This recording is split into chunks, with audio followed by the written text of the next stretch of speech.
So here's the question. How do physical therapists like us, who don't want to see 30 patients a day, who don't want to work home health, and have real student loans, create a career and life for ourselves that we've always dreamed about? This is the question, and this podcast is the answer. My name's Danny McKay, and welcome to the PT Entrepreneur Podcast.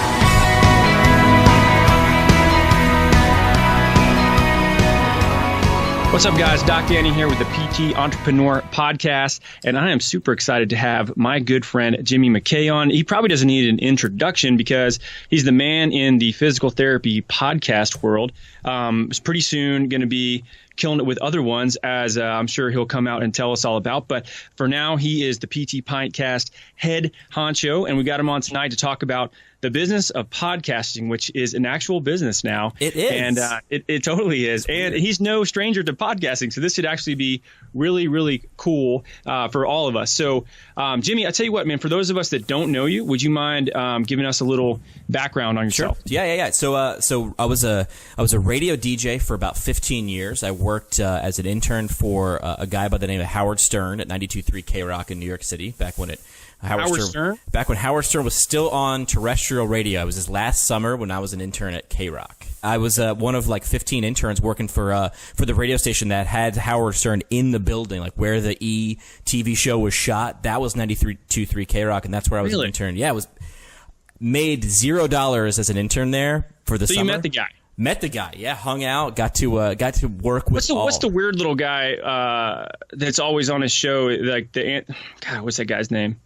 He has like that comic relief guy that's kind of like this short stuttering. Well, there's Stuttering John, and yeah. I guess he had a bunch. He had a cast. He had a cast of characters, but yeah, got to hang out, and I mean that's all I wanted to do from like when I was like in 6th grade on was just be a radio DJ. So I worked for radio stations in New York City, and then once I graduated from school, so my bachelor's degree is in journalism and mass communications, which is not a normal PT bachelor's degree. Usually it's bio, kines, or whatever. Then I worked in radio for 15 years. I got to be on the radio every day. I primarily worked in rock radio stations, so I got to go to work in cargo shorts and a Guns N' Roses t-shirt and listen to music and play whatever and mess with people on phone calls and give away free beer on the radio. And towards the end of my career, last 8 or 9 years, I got to run my own radio station. So I was what's called the program director, which is like being the clinic director. So everything that you hear on the radio is under the purview of the program director, whether it be the music, the DJs talking, the promos, and your DJs are responsible for making the commercials. So everything, if you close your eyes, everything you can hear from a radio station is pretty much under the direction of the program director and his staff. Of course, I'm not doing it by myself, but so I was doing that for about 9 years, running the last radio station. I was north of Philadelphia, northeast Pennsylvania, a radio station called 97.9X. Love those guys. And the problem for me was everybody's like, well, why the hell did you leave radio? It sounds like the greatest job ever. Your job is to go to concerts and rock out and do whatever, and you just everything's laid back. Yeah. What happened was, most of the radio stations in the country are now owned by primarily 3 companies. It's Clear Channel, it's Citadel, it's Westwood One is a big syndication company. So I saw the writing on the wall. I actually wound up quitting a radio company twice, but I was never hired by them. I worked for a radio station. They got bought by this big company. I didn't like it. I moved. 7 or 8 years later, that company wound up buying that radio station. I didn't like it, and that's when I started kind of looking for the exit door, and I was like, it's kind of like I was falling out of love with a girl. I was kind of like, I get it, why I loved you the first time, but now it's not as much fun because I was in it for the creativity, the human interaction, and because I was now owned by a conglomerate, this giant radio station company, they essentially were like, okay, so you're going to do A, B, and C. You're going to play these songs this many times at this time. You're going to do these contests. And that was all the things that I liked to do. My bosses at the radio station before that were just like, just make sure people listen, man. If people are listening and we get the ratings, we can sell advertising. We don't care. So I kind of got laissez-faire, hands off. Leave Jimmy alone until you screw up, which is should be how it is. Are you good at your job? Yes. Don't fix it. But with a big company coming in, they've got their ways and they want to control things from the top down. And I was just kind of like, look, I'm not into that. I'm not going to sit here and rage against the machine and bitch and moan. I'm just kind of not into it. So I started kind of just looking around saying, what would I like to do? And it literally is happenstance. I mean, a lot of times the things that change our life are by accident. I was training for my first Ironman triathlon with a group of just athletes that were way more talented than me. I shouldn't have even been in the same room with these guys. We'd go on bike rides for 3, 4, 5 hours at Harvey's Lake in Pennsylvania. It's a little lake tucked in the middle of nowhere, but the cycling around there was fantastic. Nice. And if you've done any long distance cycling, man, it can get pretty boring if you're just out on the road for like 2, 3 hours. So we'd talk about anything. So I'd tell them about my job, and they thought I had the coolest job in the world. And these guys would tell me about their job, and I thought they had the coolest job in the world. And a couple of them were PTs. So I started looking into it. I needed to take 9 prerequisites to actually be able to just apply, because most of my classes were not transferring from communications. Wow. So yeah, I had an uphill battle, but I was like, look, this sounds like a fulfilling career. It sounds like a great field. So I put my head down. So there was a couple times. It took me like 2 years, because I was still working full time at the radio station, to get my prereqs done. There was times I was standing on air, microphone, headphones on, just like right now, in the studio, band about to come in to do an interview with a physics book, my homework, like, all scribbled on and stuff like that. And bands would come in and be like, "What's with the physics book?" I'm like, "Oh, yeah, don't worry about it. Sorry." So once I applied to school and was kind of on the way out of radio, and I just packed up my headphones and my microphone, and I was done. I was just going to go be a PT. And then in PT school, there was a contest for how will you change the field of physical therapy. And I'd been to a conference and heard a guy actually talk about tactical athletes on stage. And he was, giving a scientific presentation. And, man, if he was using words that were going high and wide over my head, because I was only a first-year student, So, but I ran into the guy like about an hour and a half later at a bar, at a social event. And I was like, you know what? I'm going to ask this guy what's up. So we started having a conversation over a beer instead of a presentation in a giant room. Yeah. And this guy was dead on. Everything he was saying, I understood. He wasn't using the words that were, multi-syllables. He was just using a regular guy talk in a bar. And somewhere in that conversation, about halfway through, that little part of my brain had radio, and it was like, why isn't there a mic? This guy's he's spewing gold right now. I should be writing this down or recording it. Yeah. And that's what I entered for that contest. Like, how would I change the field of physical therapy? So I wanted it to be over a beer. I wanted it to be like this, like your show, conversational. And so I called it PT Pint Cast, over a pint of beer. And I recorded my first 6-pack of episodes. I was just going to throw up 6 episodes and walk away. And they went over so well. I think we got like 10,000 downloads the first month, that I had a professor who was like, I don't know what this is, but you got to keep going. And, we've been doing it for about 1.5 years, almost 2 years now, and we're doing all right. We're about more than 600,000 downloads, and we've done more than 200 interviews, and 2 rules. Not a huge fan of rules, Danny, but 2 rules. You got to have fun and learn something with every episode, and I have, so I keep doing it. So, well, last time I saw Kelly Starrett, we were teaching together up at Fort Bragg, and we were talking about you actually, and I told him, I go, Jimmy, like, he's got to just keep doing this podcast. And Kelly, he said, you know what? When I talked to him, I told him the same thing.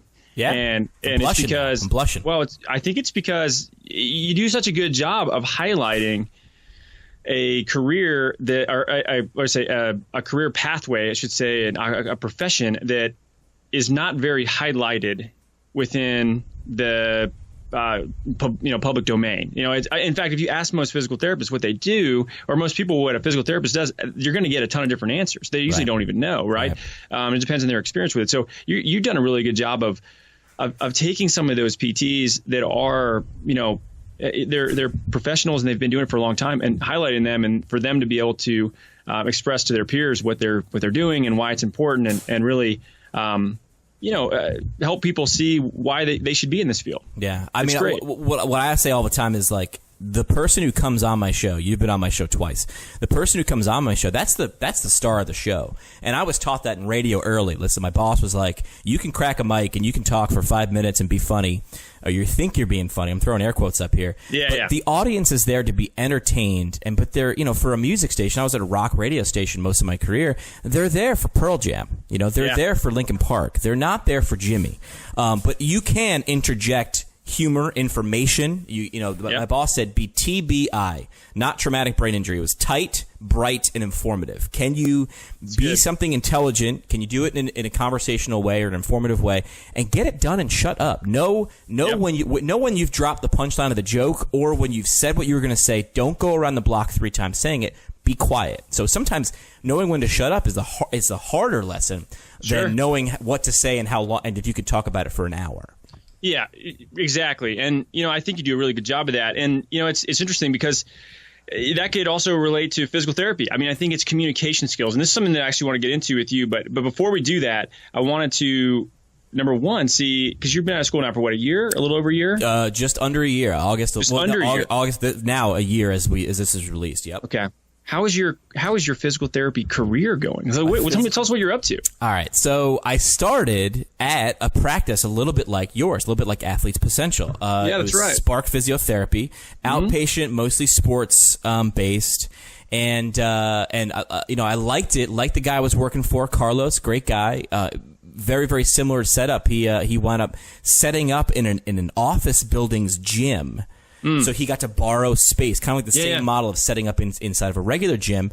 And I wasn't loving it, and it had nothing to do with Carlos, nothing to do with the setup. And then I switched gears completely, much to the shock and confusion of a lot of people, because mostly I'd done orthopedics and sports. And I went to pediatrics. Because who doesn't want to play with Nerf guns all day and play with kids? I have so many Nerf guns in my house. I mean, you can't go wrong. And I did that. I was working for a clinic called Good Beginnings in Falls Church, Virginia, and loved it. And just, I mean, how do you not get excited when you're going to go play with a bunch of little kids all day? Yeah. And that was great. So I did that. That was my first year. That's wrapping it up right now. And then a couple things brought me back home, and home is New York, a little bit north of New York City for me. And as I sit here and as we record, I've got a couple job interviews this week. So it's funny that you're asking me this. It's like, where are you going to be now? I don't know.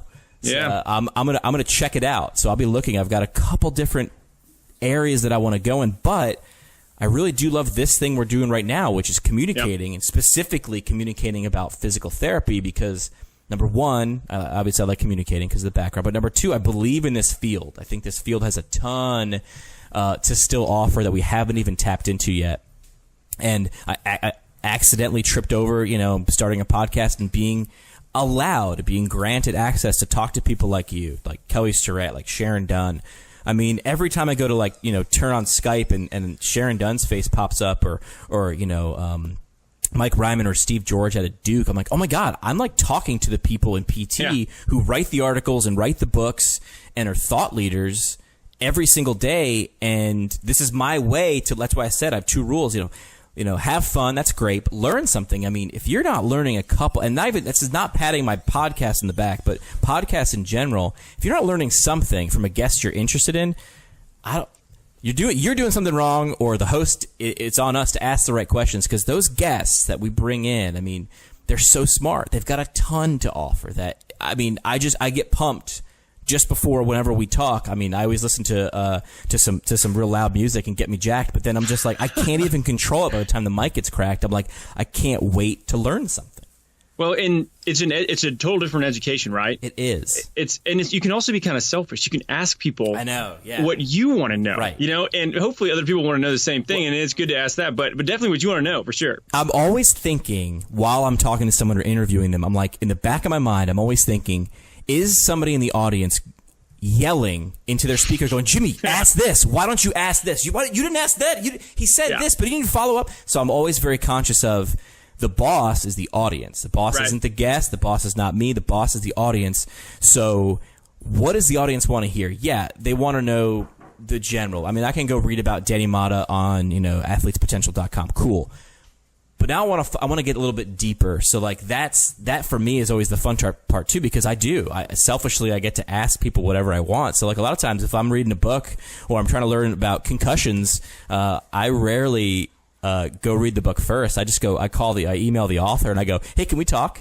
Yeah. Let's do a podcast. Right. Because then I get to the stuff that they're like, hey, go over here, and this is where you want to focus. This is good too, but definitely over here. So what am I going to do? Of course I'm going to listen to the expert. Yeah.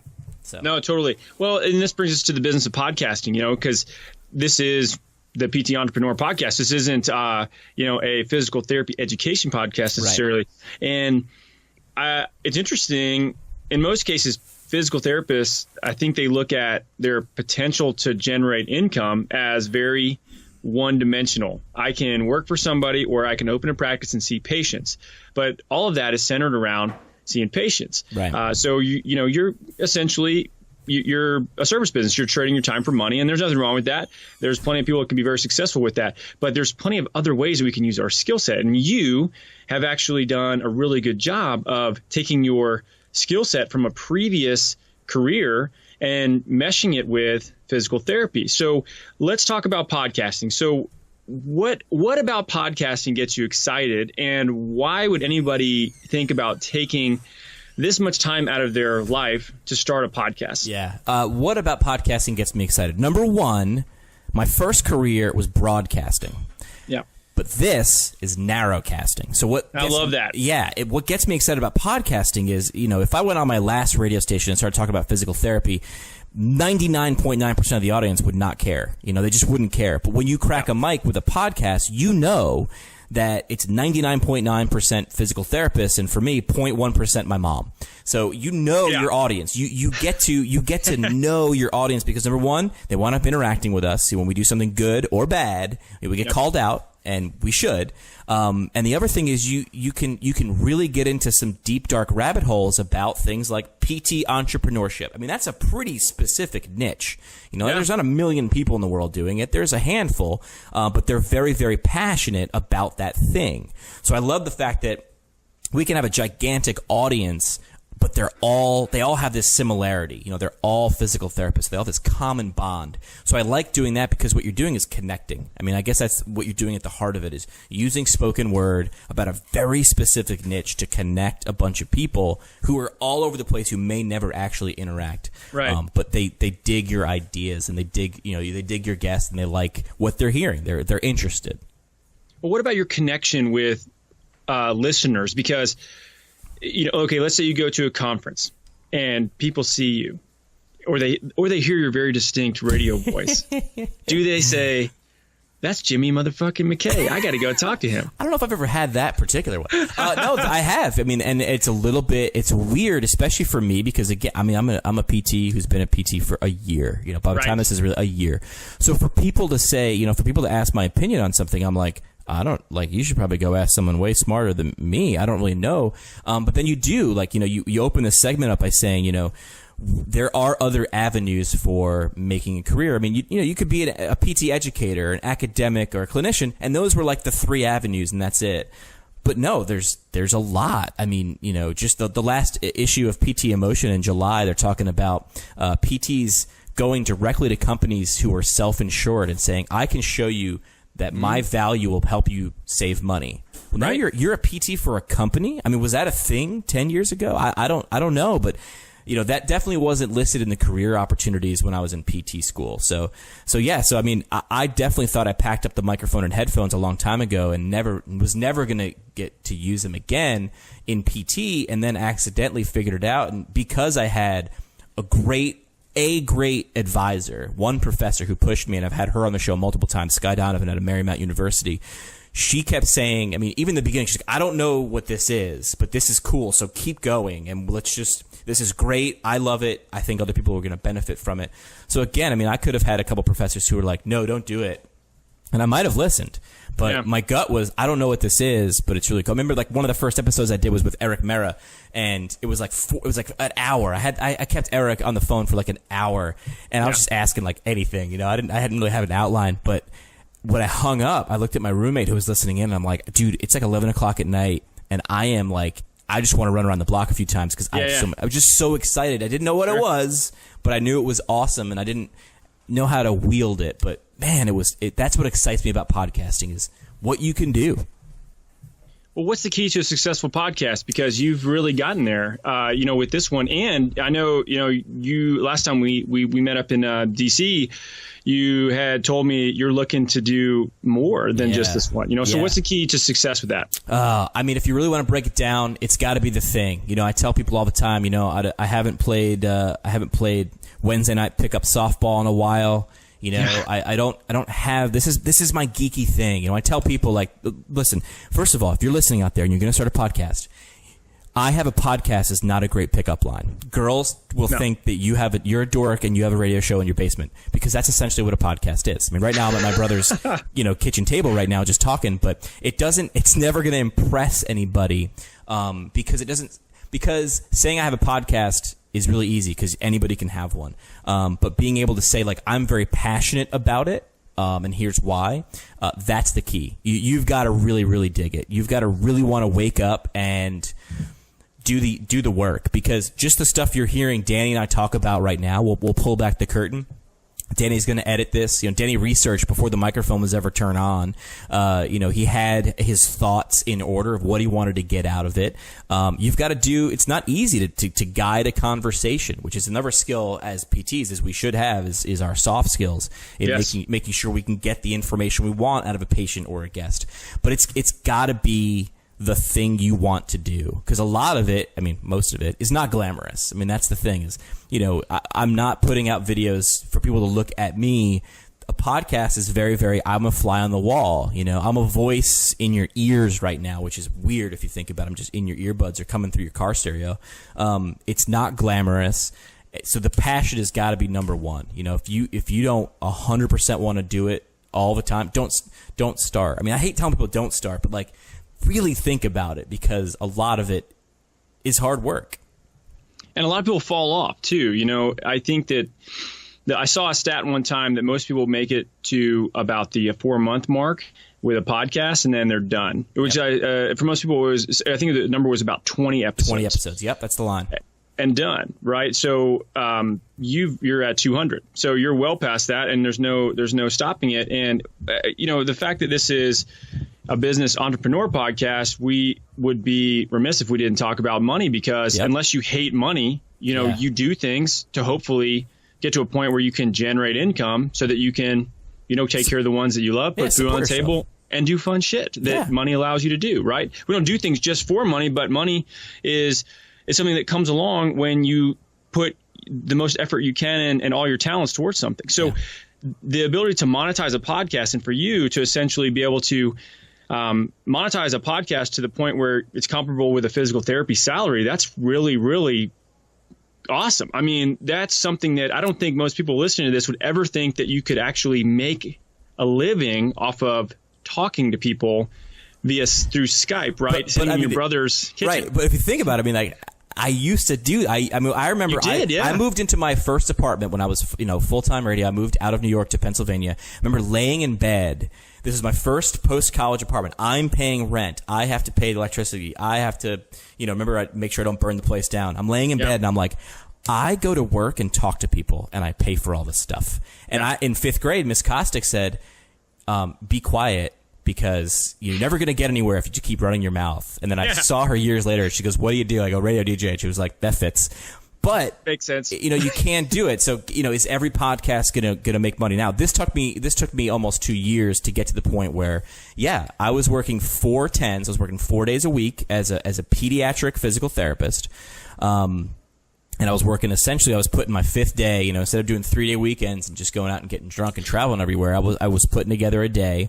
And we're able to monetize it to the point now where I can move to New York without a job and say, okay, I'll take 2 or 3 weeks to find the job that I want. But really, I mean, what does Kim Kardashian get for an Instagram post? What does LeBron James get for a tweet? A lot. So the similarity there is it's audience cultivation or audience curation. If you can get a bunch of people to pay attention, I don't care if they all like, golden retrievers or, videos where guys get hit in the balls with baseballs. Like anything. Everybody likes that. Everybody likes that. That's gold.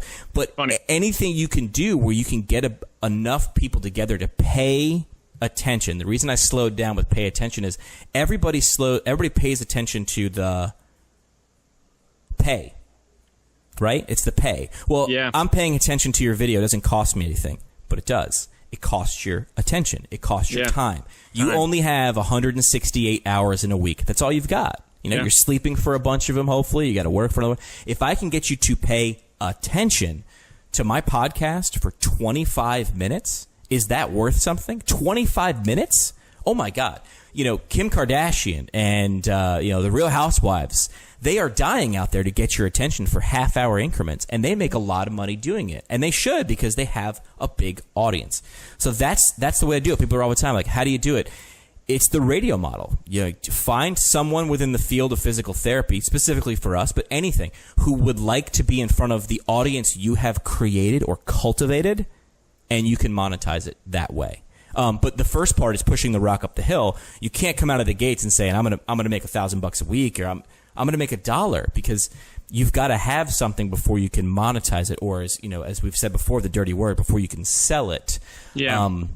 So the first step is that audience cultivation or curation, which I had a little bit of an advantage of, is I had a background in it. I ran a radio station, so I knew how to do that. And a lot of people will say, okay, so you know how to manage a radio station or market a radio station. Well, yes, but then, during the week when I wasn't on the air, Healy Brothers Ford would come in and they want to make sure people buy their car and not someone else. And Gino's Pizza down the street is running a special. So I de facto became the advertising department, the advertising director for not only my radio station, but for every company that came in and wanted to advertise, who wanted to be exposed to my audience. And they're willing to pay for that because it has value. Like the great example, this is not mine, I wish it was mine, but my sales director, a guy by the name of John Crawford, smart guy, said once, he brought me along on a sales call to a restaurant, and the restaurant owner didn't want to pay how much John, my sales manager, was asking. He said, that's not worth the amount. Nobody listens to his radio station anyway. And John said, okay. And he closed his binder. He said, we'll take off. He goes, tomorrow on Jimmy's show, the 3 o'clock, you should tune in, because he's going to tell everybody in the area that your restaurant has rats. And the guy freaks out, of course, because he's a restaurant owner. And John said, it doesn't matter, though, because nobody listens to Jimmy anyway. And he's like, you can't say that. People are going to freak out. They're never going to come to the restaurant. It doesn't matter, though, because you already told me no one comes. So what the problem wasn't the guy didn't think no one listened to me. He was just caught up on value. Was John asking for too much? Or did he not say, hey, you know what? What can I do with the exposure to that size of an audience? And he was saying, he was of course reacting because no one wants to have their audience think that your restaurant's full of rats. But he was just giving a good example of, hey, people do listen, and if it's valuable in the negative, think about how valuable it can be in the positive. Well, I will 100%, give you credit for helping Joe and I monetize the Doc and Jock podcast, which we started about 2 years ago and have similar kind of download numbers to you, and a lot of it, we just didn't really understand how to do that, and you have such a wealth of knowledge in that I honestly, if anybody's listening to this and they have a podcast and you're thinking about trying to monetize it, I would pay Jimmy for his time so that he can help you do it, because it will return in quite a bit more than whatever you pay him, I promise. And what you said to me when we were having dinner in DC that I thought was really interesting was, you said, Danny, you've got to tell them a story. You've got to lead them with a story about how your podcast can help them. So can you go into a little bit of, kind of information, kind of depth of that's the importance of leading with a story when trying to sell something. Right. Yeah. I mean, like you can sell numbers, you have download numbers and how many listeners, and that's great, but that's not a story because, numbers are intangible. But if you can explain, where your podcast is reached. I was at CSM in San Antonio, and I had an entire school, PT school, of kids come up and talk to me for a half hour about how what they listened to on my show changed how they, want to go into PT. And I was like blushing and humbled, and I mean, I was a little bit shy, but that's a story, and now, so for example, my sponsor is a staffing company, Arias Medical Staffing. They find PTs jobs. So they want to be exposed to my audience because my audience is PTs. It's literally a match made in heaven. I don't have to really sell too hard, but our conversation over dinner in DC was, you've done the hard work. You've got an audience, which a lot of people would kill for. There's podcasts popping up every day. Specifically, there's PT podcasts popping up every day. I get texts from friends all the time. Here's another one, Jimmy. What do you think about this one? And I'll tell people if they ask me, because that was part of my job as a program director, was I would listen to my DJ shows, my morning show. I was the afternoon guy. I had to, essentially I was the radio coach of the rest of the station. And you've done the hard work that it really was a small tweak, but it is, our podcasts are listened to, or podcasts are listened to or not listened to based on stories. That's a human connection. If it's just me, if it was just Jimmy talking about whatever Jimmy thinks, it probably wouldn't go over so well. But some people can pull it off. A guy like Gary Vaynerchuk, that dude can pull it off. Why? Because hopefully, I think if Gary Vaynerchuk ever heard this, he would agree with my assessment. Because Gary Vaynerchuk has done the work. Yep. I'm smart enough to know I don't know enough about PT to sit there and pontificate, but I'm smart enough to know I bring the smart people in. So yeah, it's a story. Tell people a story, and they're going to want to listen. Look, podcasts they're nothing earth shattering. It's spoken word. It's what our ancestors did around the fire to teach people things. We just happen to use an iPod and an internet connection now to share that spoken word. And we use a little bit of sound effects and some background music, but that's about it. It's spoken word. And if it's not about a person, I was taught, because my bachelor's degree is in journalism, there's 6 W's: who, what, where, when, why, and how. That who, man, that's the most important W. Give me a story that you really cared about that's not about a who. I can't think of a great one. I can't think of a great one that's not about a who. No, that's a great point. And you make it sound easy, but it's really not. The stories are so important. I think that's what really draws people in, and you do a really, really good job of that with your podcast and being able to share that with what other people's stories are within our own community, which other people may find boring, but other physical therapists geek out on that stuff, right? We're a bunch of nerds, and let's be honest, that's what it is. We'll sit around talking about blood flow restriction training and whatever biomechanics. My wife thinks I'm a dork, right? And most people your brother probably thinks Jimmy's a dork. He's in the other room right now listening, and he walks by every once in a while and just shakes his head at me. He's like, I have no idea what you're talking about. He's right. Jimmy's a dork. Well, all right, Jimmy. So, all right, 2 last questions. So, real short. So, all right, give everybody one book that you think everybody should read, no matter whether it's business related or not. What is one of your favorite books you think has made a really profound impact on you that other people should read and it could help them as well? A big fan of Apple, the company, because of its culture. But I'm not going to say Steve Jobs. I'm going to say another guy who is a venture capitalist, but was one of the first 15 employees at Apple. Everybody should know about this guy. His name is Guy Kawasaki. Read anything by him. Yeah, he's great. The big one really that he's really known for is The Art of the Start. But the one I just read, it's called Enchantment, and you can't go wrong with Guy Kawasaki. He writes well, he writes conversationally, and dude's super smart, and he gets it. I mean, hard to question a guy's background when he's one of the first 15 guys at Apple. Yes. So he's Guy Kawasaki's anything by him. But The Art of the Start, if you're looking for definitely one. Yeah, his is great. All his books are great. All right, one app that you use on a regular basis that you love that you think other people should implement in their daily life. Is it like PT specific or anything? Anything. Oh, man. Anything. I got to pick one. Especially something that might save you some time because we're all so busy. Anything with Google. I mean, I love Apple. Yeah. But just their products, how everything it sounds stupid, but the fact that we set up a Google Calendar thing, we did. Invitation. Because I was out with my dad today, but I knew I had an interview with Danny because I'm smart enough to, when I set up the interview, go remind me the day before, 8 hours before, 1 hour before, 10 minutes before, and it does because I know that Jimmy is really bad at remembering where Jimmy needs to be, but I'm smart enough to use Google Calendar. So as basic of an answer it is, just Google products in general. Google Calendar, Gmail obviously is another big part of that. Google Keep is another one that you can build lists and make sure you can check them off as a group. So it's almost like a team building way to do it. So anything Google. I'm not sponsored by Google. I wish I was, but I'm not. Well, that'd be awesome. It sort of sounds like Slack. Have you used Slack before? I haven't, but yes, it is very similar to Slack. Yeah, that is very helpful with a team or group projects as well. No, that's great. Google stuff is amazing, and the little business suite that they have is so cheap too.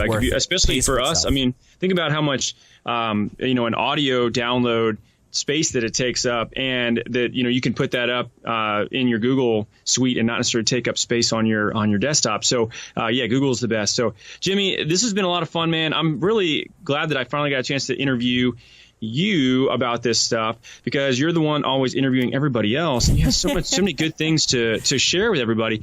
If people want to reach out to you, they want to find out more about how they can A, connect with you if they're interested in something like this, or B, listen to what you got going on and find out more about the PT podcast, where can they do that? All right, so you can listen to the show on iTunes, Stitcher Radio, Google Play. It's just PT Pintcast, the website, the same, PT Pintcast. I got in early, and I got across all social media with the same thing. So Instagram, Twitter, Facebook, at PT Pintcast. And the email, if you want to do something direct, feel free. I mean, I love the emails. It's just jimmy@ptpintcast.com. Perfect. Well, Jimmy, thanks so much for jumping on the podcast with us tonight. Guys, I hope you enjoy this and you learn something about it, so you can go out and you can start working on this stuff in your own businesses and maybe start your own podcast. Take over the world. PTs are going to take over the podcasting world. Love right? it. They already are. It's happening right now. So, guys, thanks so much for listening. We appreciate it, and have a good night.